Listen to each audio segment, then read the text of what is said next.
Hey, how's it going, everybody? Welcome back to my N-scale New York Cross Harbor layout.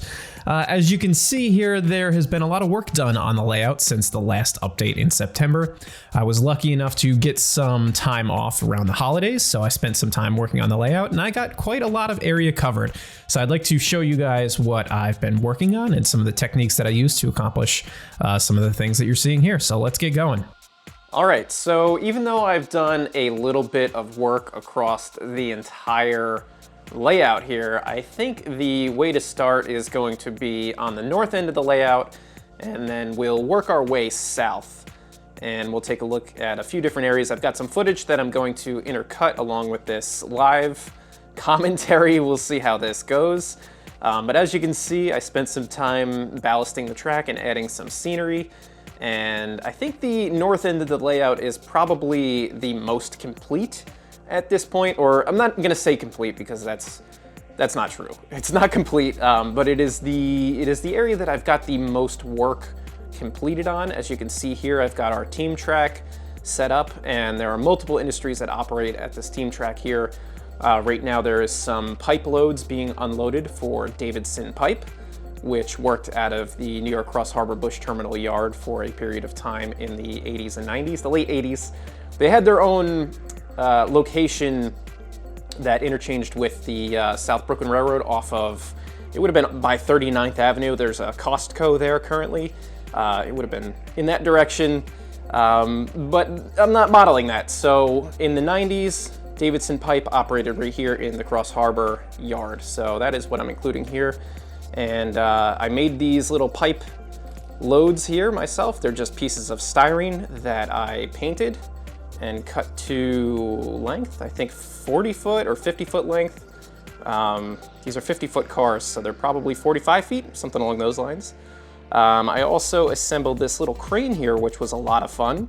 I mentioned that on my Instagram stories a couple of times. It was a little bit of a process, but it's a really nice model. I like how it came out. It was a little troublesome to get the wiring, I don't know, is it the wiring, the ropes, whatever you would call it, the hoists on there, but the overall look is pretty good. It is a GHQ model, and yeah, I'm pretty happy with how it turned out. The main thing is, I think the very first thing that I did was ballast the track, and I did that pretty much, I think I did that right around Christmas, and I used some like a mix of real material and Woodland Scenics ballast. So the gray material here is actual limestone rock that I bought from some distributor online. The black ballast here is Woodland Scenics ballast material. That's what I used on my previous layout. And then I also mixed in some real sand that I collected from beautiful Jersey, as well as some grout to just maintain some color. So I'm still sort of, tweaking some of the scenery here and adding things as it makes sense to me and as I have time. One of the other things I am doing is I finally invested in a static grass applicator. So all of this, it might not be reading too well on the camera, but all of that is static grass. And man, this is my first time using static grass, and the effect is just so stinking good. Let's try to get the camera to focus here. I really wish I had used the stuff sooner, but I'm using it kind of all over the place, and the effect is just incredible. So I'm really happy with that. I wish I had done this earlier. But I'm happy that I have it now, but boy, does it make a mess. I'll tell you, it definitely gets all over my floor here.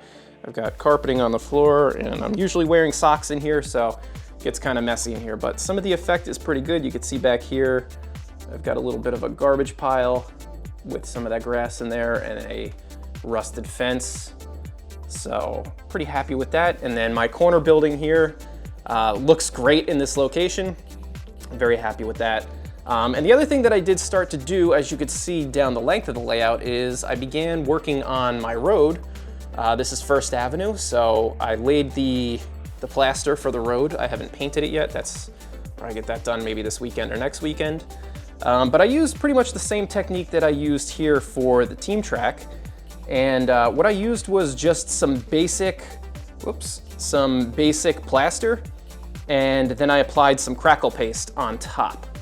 And the plaster that I used, I just got right from Michael's, and it's pretty much the same stuff as Smooth It, but it's a fraction of the price. So I could get a big tub for like 10 bucks, and Smooth It is like 20 bucks for, I don't know, a quarter of what you get in this big tub.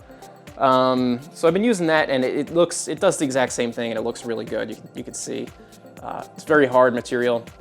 I did try to put some crackle paste on top, and crackle paste does not stick very well to the surface of this plaster. It did stick in some places, but it just took paint totally different from the plaster itself.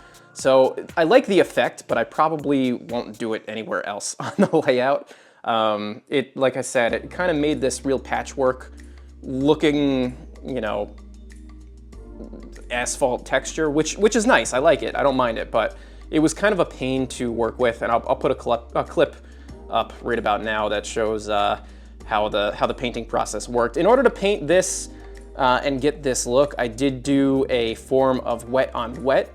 So I used a lot of washes of acrylic paints and just kept applying them in layers over top until I was kind of happy with the look. I used a lot of grays and a lot of blue grays and some cement color, like the actual color cement, as well as like hemp and some other ones, just to get sort of a real weathered, washy, you know, beat up look. And I'm pretty happy with how it turned out. But again, that crackle paste, you can see back here, I tried to put some crackle paste on this part of it and none of it stuck.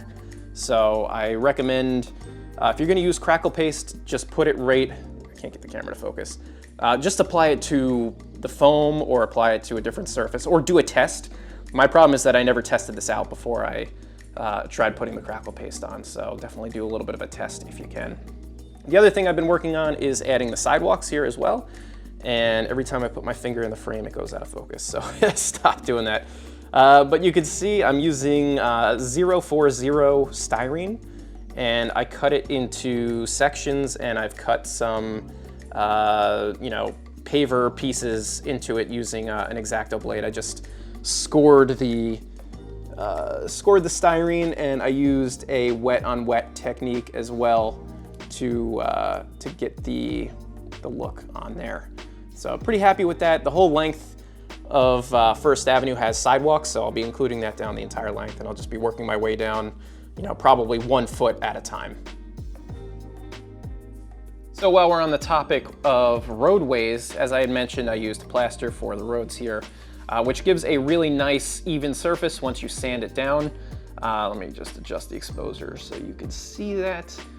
It does make an absolute massive mess. Like I probably have dust on my fingers, yeah, just from doing this. So I think that's probably one of the biggest downfalls for using plaster roads, or really any kind of plaster for your roads, is that it creates an enormous amount of dust that just gets all over your tracks. And I spent all night or all evening last night getting my track clean, and all of that little dust just gets inside of any of the abrasions that you've got on your rails, and man, it just makes such a mess. The other problem is actually getting the rail clean that's in the road, and I'm still trying to figure out the best way to do that. So if you guys have any tips on how to clean the rail and keep it clean, I'm all ears, because it almost doesn't matter how much you clean it. When you try to run an engine over it, at least in N scale, it just stutters. So I've been kind of struggling with that. So if you got any tips on that, let me know. But I could show you, you could see down here how it's kind of scratched up where I've been trying to clean it and get it clean. But you know, you can only do so much. N scale is so temperamental sometimes that it's a real challenge.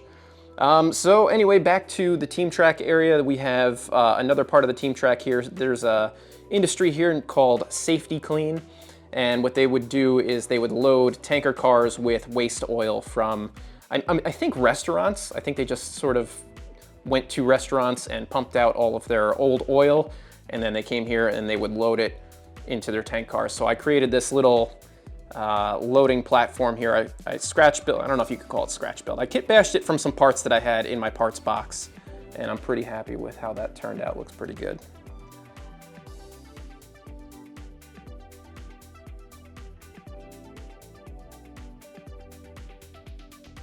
And of course, I got to mention, before I actually ballasted and did any of the scenery, I airbrushed all of my rail. It's a little difficult to see here. There we go, it's a little bit better. Oh, and you can see this is where the two segments of the layout meet together. If when I move, I have to just cut that track there, but that's what that is. But you can see the rail is painted and weathered. I still need to come in and do some of the ties. But I'm pretty happy with how that looks. So I actually just want to jump in here and mention that the color that I painted the rails wasn't a stock color. I mixed it myself with this rail center medium ash and grimy brown. And I did sort of a 2-to-1, I think gray to rust. I can't remember what the ratio was. I've got it written down, but it kind of gives you this dirty, rusty blend. And I just mixed it right in my airbrush. And if you don't mix it super thoroughly, like super, creamy, you kind of get a little bit of a layer of gray and then some layers of rust color and then some areas where it transitions in between the two. So you get a really nice blend of this mucky, ashy color in some areas on your track and then some rust in some other areas with a really nice transition in between the two. So it's kind of an easy way or a nice way of getting a more realistic look where it transitions from grimy to rusty and then back to grimy again. So I just wanted to mention that. All of the building structures that are against the back of the layout here, the backdrop, are roughly in place. They're not, I don't know 100% if I'm gonna keep them in the exact location they're in or if I'm gonna swap them out with some different buildings. I do know that this building definitely lives here because that's where it lives on the prototype. This building is likely going to live here, especially since I already cut out the sidewalks to fit the front of it. I just need to finish the side and the back of the building here and figure out what I'm gonna put in this little lot here. This building here, I believe, will probably live here. I wanna add a little bit more to it, maybe connect it to this building some way. I haven't fully decided exactly how that's gonna look. And then, as I mentioned, these other 3 buildings are roughly, they're probably going to live in this location, but again, I haven't totally solidified that they definitely will. That will be determined once I start doing some more scenery work and see how things fit and how operation feels. But for the most part, they are probably going to be in that location. I'll have to figure out how to scenic the edge of the backdrop here because there is water in a few locations, and that is not correct for what would be behind these buildings. So I'll have to determine what I'm gonna do there. And then I've got this whole back corner here that I have absolutely no clue what I'm gonna do with. So that is also yet to be determined. But I do have a few other building kits that I can put together that I think would fit nicely in there. So I just have to get that far. I have all of this space over here to work on first. So I'm gonna focus on that for now. So the last couple of things to show you here are down by the car float. So I'll just make my way down slowly. Before I added this last piece of road here, I did lay the last stretch of track that I need to lay.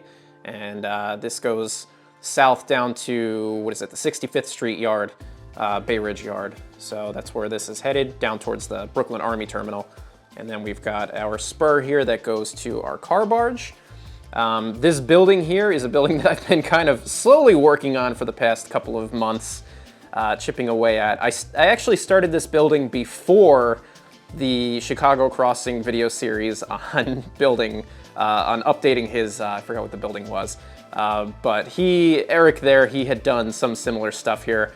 And I got started on this right around the same time that his video series got started. So some of the techniques and things that I put into this building were inspired by him, including bricking out some of the facade here. Of course, I got to add some graffiti and blocking out some of these windows. I also added some LEDs to the roof up here, as well as the loading dock underneath. I haven't plugged them in yet. I haven't done anything yet. Even the roof isn't even attached. So there's still a lot of work to be done on this thing yet. I've just been sort of chipping away at it as I feel like I want to. But this is just a large structure that I wanted to include in the foreground here to just break up the view a little bit. And on the prototype, there is actually a large structure pretty much right in that location. So I wanted to try to recreate that. As I had mentioned earlier, crackle paste is really cool. And it has a really unique, very cool look.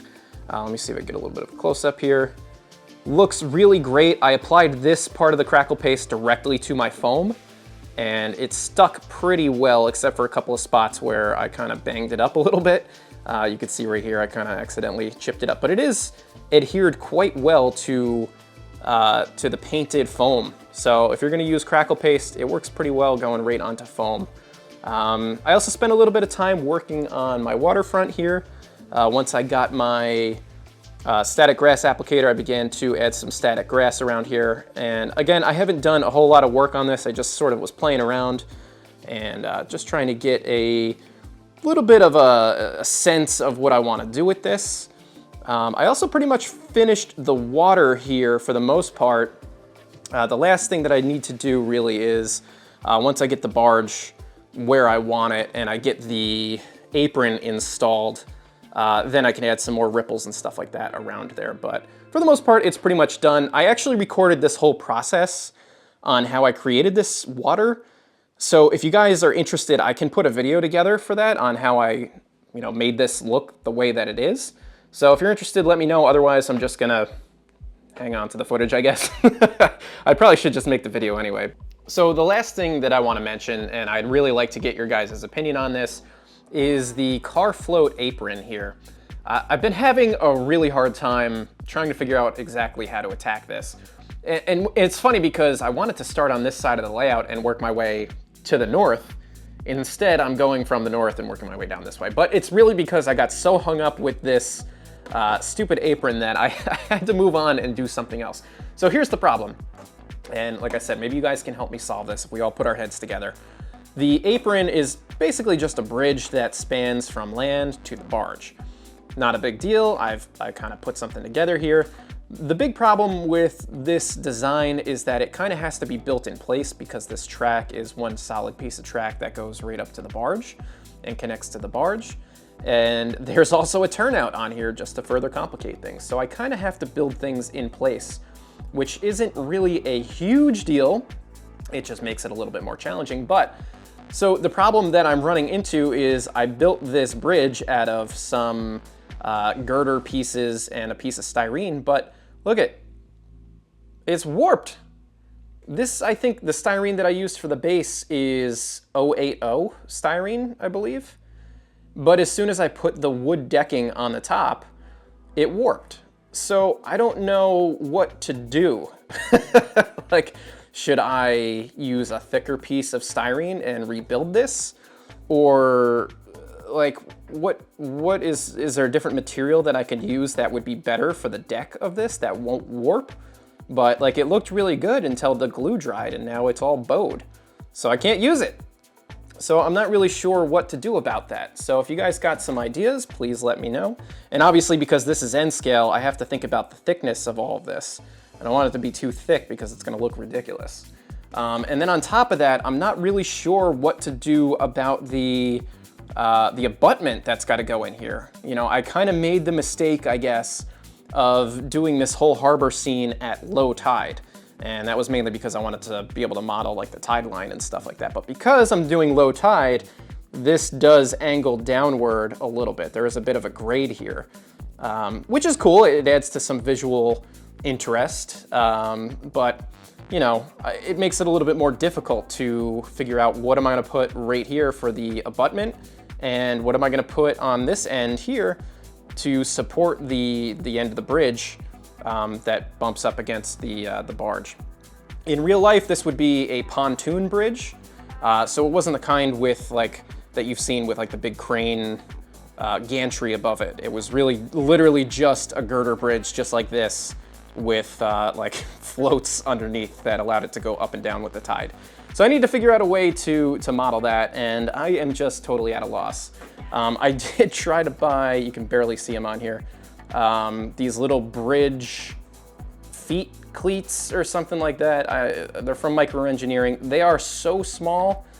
I don't even know if they add anything to the scene, so I don't even know if I'm gonna use them. But anyway, that's been sort of a hang up for me for the last little bit. So I'd like to finish this scene, and because it's the first thing that you see when you walk in to my office here and you see the layout is this harbor scene. So I wanted to work on it and make it look nice as soon as I can.